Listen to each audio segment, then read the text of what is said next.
Good morning. I'm just doing a really quick live video while I am working on something this morning. Wait to see, does anybody actually come on? Or is it just me, myself and I? Beautiful Saturday morning here in Greystones. Anyway, I'll go ahead and start. So I came on because I am prepping for a class I'm doing very shortly. And I am talking in that class about neophobia. Neophobia, if you've never heard it before, is the fear of new foods. And it's very, very common. So it kind of strikes children from about the age of 2 to about 6, and possibly after that then, as we all know. So just briefly, I know lots, and I've speak to lots and lots of parents, and I've met lots of parents at events and all that. And morning, I'm just talking about neophobia, which is the fear of new foods. So I was just saying, I've met lots and lots of parents at events and over the years, and they've said to me, "Oh, my baby's such a great eater," or "My baby was a great eater up until about age 2, and then everything went to pot." Morning everybody, I'm just talking about neophobia, which is the fear of new foods, because I'm just about to do a class about it. Babies eat everything, they'll try everything, and they're brilliant up until about the age of 2, and then they start refusing food. And this is a big issue, I know, for lots and lots of parents. And I'll put that pen down because it's really annoying me. I'm sure it's really annoying you too. So there are a number of reasons for this, and I should actually write a blog post about it. I don't know why I haven't done that. I must get on that. So there's a number of reasons for this. Number one is that we are kind of probably naturally programmed to be attracted to more sweet food. So if you think back to caveman times, imagine if you had a baby, you were living in a cave, no Wi-Fi, no running water, whatever about the running water, no Wi-Fi, imagine. But you went into, so you have a little child, and you're out hunting and gathering, and your child is crawling around, and they're picking up, like we all know toddlers do, or crawlers, and they're picking up everything and putting it into their mouths. So we are naturally attracted to sweet things because they are less, they're not poisonous. So those babies that are crawling around, when they put something bitter into their mouth, they'll spit it out because there's a chance that might be poisonous. So they say that we are naturally then programmed from all those hundreds of years ago to be attracted to sweet things because they're not poisonous. So that's reason number one.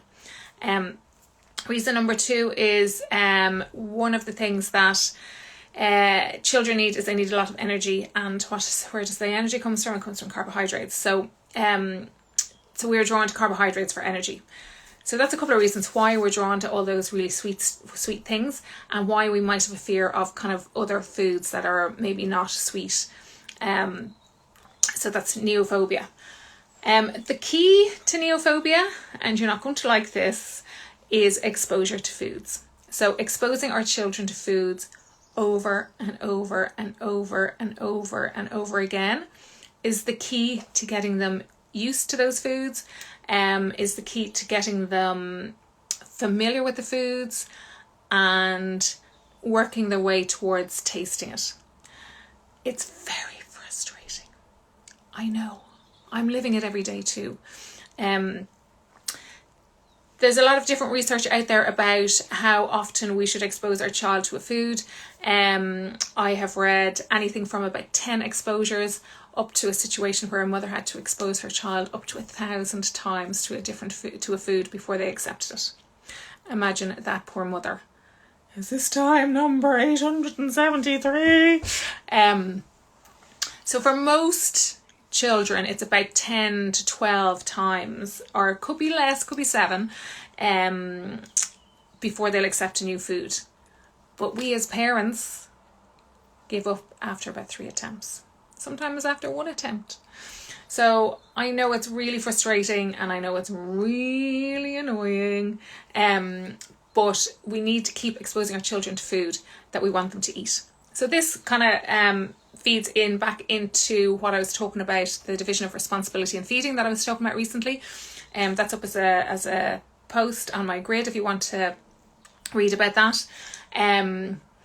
So we need to provide the food that we want our kids to eat. They need to eat it, but they may not want to eat it. But we need to keep giving them the food that we want them to eat. So we need to keep exposing them to it. There's lots of different ways we can expose our children to food. It doesn't have to be the same carrot stick right out of the fridge every meal time. It can be... That's a good question. Would I advise when exposing that you talk about the food at all? You would talk about the food in a very positive way. So you would say, oh, I'm eating this carrot now. Oh my goodness, it's really delicious. I wonder, would you prefer carrots raw or do you think you prefer them cooked? So you're talking about them in a very positive way, and you're not kind of threatening your child. If you don't eat it, you don't get to watch TV. There's none of that. You don't do any of that. So a lot of what I do, and I'm about to do a workshop here now, so I'll have to go in a minute. But I was just reading all this. I was like, oh my God, I have to come on. Part of what I do is I make food fun for kids. So I have loads and loads and loads of different food here that I'm going to do with the kids. And we're going to play a rainbow game. I'm going to sing the rainbow song and talk about the different colours of the rainbow. And I've all my little gorgeous little teddy bears here that we're going to use. And then I'm just going to let the kids, now it'll be on Zoom, but this is what I normally do in my classes. The kids can just play with the food. So that is exposing kids to food, is letting them play with it. It doesn't have to be sitting at the table and, with the knife and fork and little Johnny's going, it can be just, oh, here's some carrots. Let's play swords with the carrots, or let's blow some peas across the table. That's like exposing them to the food, but in a really positive, fun way, so that when they do see it on the table, then when it's presented to them at dinner time, they're like, oh, there's the peas that I blew across the table earlier on. And you can maybe say to them, oh, if they're saying, oh no, I'm not going to eat them, just say, oh, right, okay. How about you smell them? Just smell them. And then you yourself can smell it and go, does a pea, what does it smell like? Does it smell a bit like, and you can, whatever. Or a carrot, you can say, they might say, oh, I don't want to eat the carrot. And I'm like, oh, I know, but just feel it, put it to your face. It's so cool. I have a carrot here somewhere. Yeah. Oh, it's so cool. Oh my goodness, it's so cool. And is a carrot cool on your face compared to maybe an apple? And how does that feel?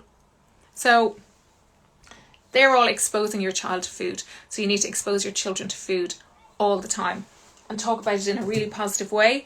And read positive food books to them. So there's lots of lovely books out there these are for younger kids, that you can that you can read lovely stories to them about, but that show food in a very positive light. And taste bridges are the other thing that you can do to help when you're exposing food to children.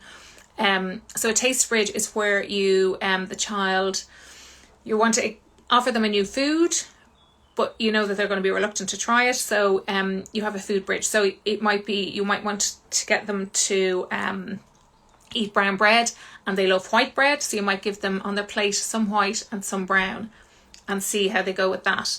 Or so you're putting a familiar food with a less familiar food, and you may combine them, or you may just offer them to the child and see how they go.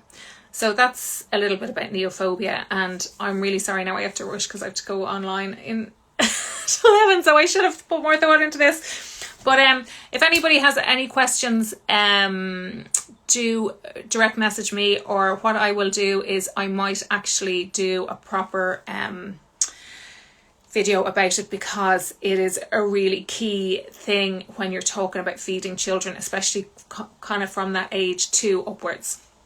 So thanks so much to everybody for coming on, and I'm sorry it's such a rush, but I was just reading through this going, oh, I wonder if there's anybody on. I might have a little chat, but there's loads of you came on, so thanks very much. The first 1,000 days is another thing we might talk about another time.